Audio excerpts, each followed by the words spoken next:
Hey there, it's Kirsten Allen back with another video. If you are new here, I'm an accomplished corporate professional with over 10 years of experience in marketing and sales, working for two of the largest Fortune 500 companies in the world. And I've taken that experience to now become a career pivot coach for women. Essentially, I help women who feel stuck and unfulfilled but paid well in their career transition into the role of their dreams and truly live in their passion. And I do this by helping them leverage their existing skills to transfer them into their passion. And that's what we're going to talk about today.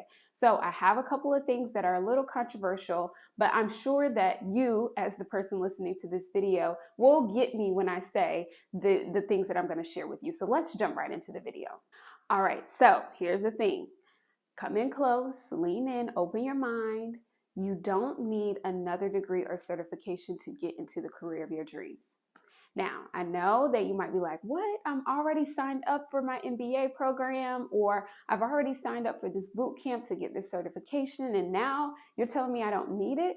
Want to give a few caveats. Now, this is not a blanket statement for every single pivot that you may want to make. So let's make that clear. If you are right now someone that is in sales and you want to make a pivot to be a doctor, of course, you will need to get the proper degrees to do that. But I even want to challenge you to say that maybe there are opportunities for you to pivot into the field that may not necessarily be a doctor, but could it be taking your sales skills and working inside of a doctor's office to at least begin getting that experience and that exposure? So again, you can pivot into the industry, maybe not in your ideal role just yet, but in something that aligns so that you can begin to get that experience and not put another hurdle in front of yourself that says, oh, I have to wait another 2 or 3 years until I can get this degree, or how many ever weeks to get this certification, right? So just expand your mind for a minute and believe and go along this journey with me as I illustrate to you how you actually don't need that to get started.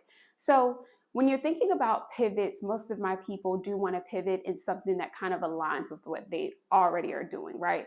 So maybe, they're a therapist, but they want to do life coaching or something like that. So most times your interests are somewhere in what you're doing, and you can easily translate that into a new opportunity. So I'm speaking to those folks. Now, when you're looking at your skill set, you want to think about what can transfer, like what makes sense. Obviously, you're doing a job in a certain scope and you have policies and procedures that you have to follow in that role. But some things that you're doing in your everyday work can be taken to another organization and be just as valuable. Things like time management, things like being able to organize projects. A lot of people that I've talked to want to get into things like project management, right? Everything that you do at any job is a project. Even if you don't necessarily lead people, you're leading your activities and you're leading your projects and seeing them all the way to the end. So typically you have some type of skill sets that you can translate if you're interested in project management, because it's such a field that's about organization, that's about meeting deadlines, collaborating with others. Like, those transferable skills are present in so many other jobs.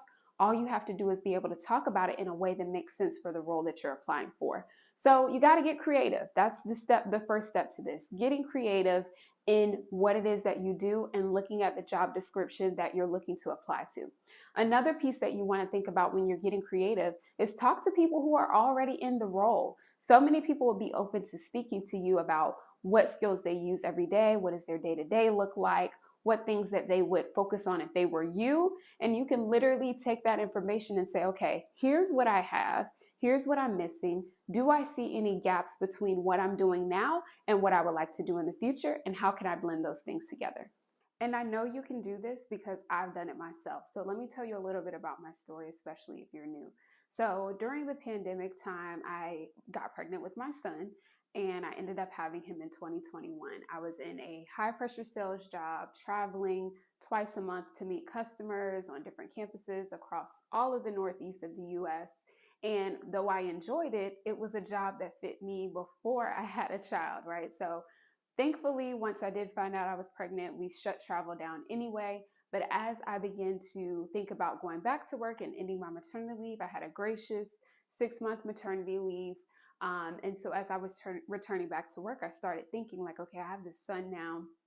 My company is eventually going to want us to go back to traveling, and they were all for coming back into the office and all these things.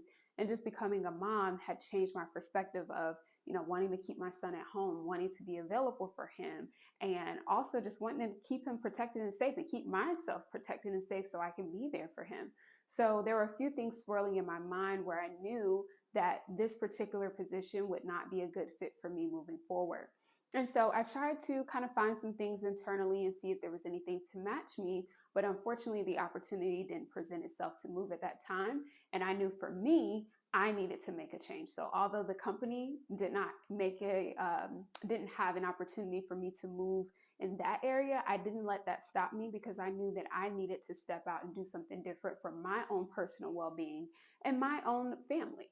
So I started applying to different roles. First of all, I got really clear, like I'm passionate in marketing. I'm in sales right now. There are some correlations, but I'm super passionate about marketing. I went to school for it. And literally from childhood to now, that's what I've always been interested in. So I'm like, I need to get back to that. So that would be the first piece that I would advise you to do if you're looking to do a career pivot. Think about what your passion is and really narrow your focus into that passion, and don't just go applying to everything. You'll burn yourself out. You'll spread yourself thin, and then you'll be jumping into another opportunity that you don't enjoy either. Doesn't make sense. If you're going to put the effort into it, make sure it's in the right direction. So I knew I wanted to be in marketing. I wanted to find something that has some sales related skills that I could use to parlay into another opportunity in marketing. And I ended up finding a very unique role at a dream company that I actually applied to out of college and didn't get into. And I applied. I applied to several opportunities at this company that were similar to what I wanted to do. And I applied for the opportunity. Now, when I was in this process, I did not get emotionally attached. I was just like focused on, hey, I got to get out of this role. I want something that obviously meets my salary expectations, that's in my passion, but also I had an internal driver because my personal life needed to work with whatever role that I was going to move forward into next. So once I got notified that I would be interviewing for this position, I was like, okay, cool.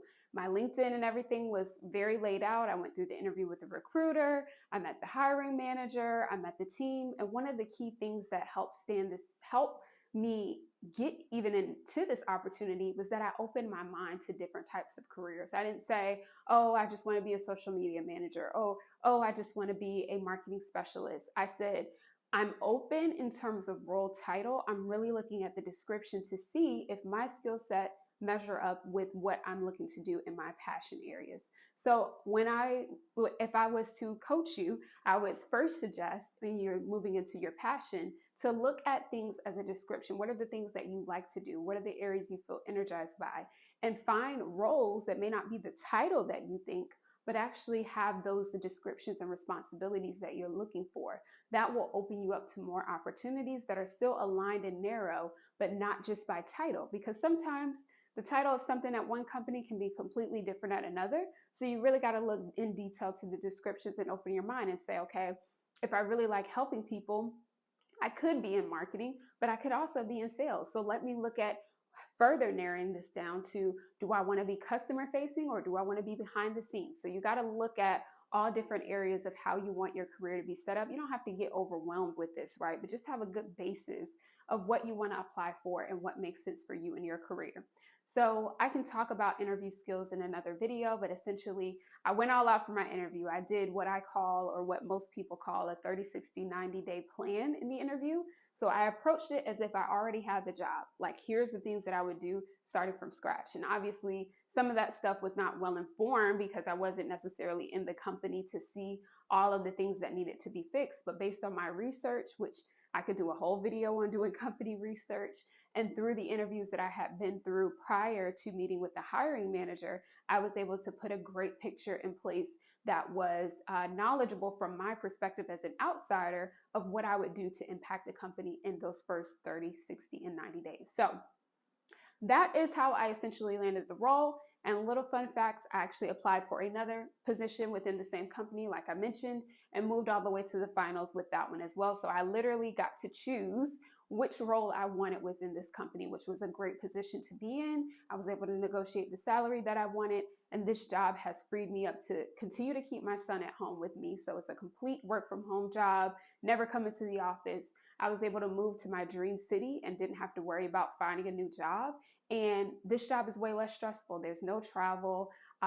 We have periods that are busy, but then we have periods that are slower. So if we need to take care of family or we want to take a vacation and things like that, it's no problem. So it's the perfect scenario for me as I'm building my, career and as I'm building my skill set and also wanting to be there for the long-term dreams and the presence with my family that I want to have. So that's my story on how I took my skill sets, my transferable skills into a dream role and dream position. And I didn't have to sacrifice salary. I didn't have to sacrifice my mental health. And I didn't even have to sacrifice going back into an office. I literally found a remote role. So that's my story on how I found a unique opportunity using my existing skills, but also identifying my passions and moving into that. So now that you have that framework and blueprint, I want to see you use it for yourself. Comment below and let me know what career or passion that you're looking to pivot into. And if you are looking for a pivot, I have a free gift for you. So since you stayed to the end, I'm going to let you know.